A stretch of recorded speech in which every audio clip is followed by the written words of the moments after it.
สวัสดีครับพ่อแม่พี่น้อง FC ทุกผู้ทุกคนมื้อนี้ไอ้เสมก็มาแจ้งข่าวเนาะ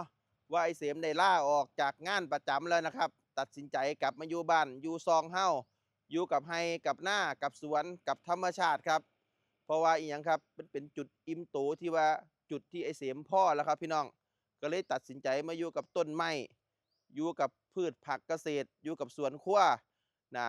ก็ขอบคุณพี่น้อง FC ที่ยังกดติดตามไอ้เสมอยู่ แล้วก็เฮ็ดให้ไอ้เสมมีมื้อนี้ได้นะคนที่มีบุญคุณกับไอ้เสมก็คือพ่อแม่พี่น้อง FC สุผู้สุคนนี่แหละครับ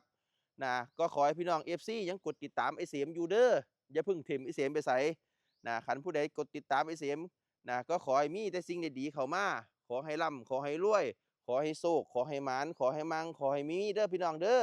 นะไอ้เสมก็กราบขอบพระคุณหลายๆนะขอให้กดติดตามไอ้เสมต่อไป นะเดี๋ยวไอ้เสมจะขายนั่นขายนี่เฮ็ดคลิปกระซึงกระเซเฮ็ดนั่นเฮ็ดนี่พี่น้องก็นะคอยติดตามไอ้เสมนะครับมื้อนี้ไปแล้วครับผมสวัสดีครับ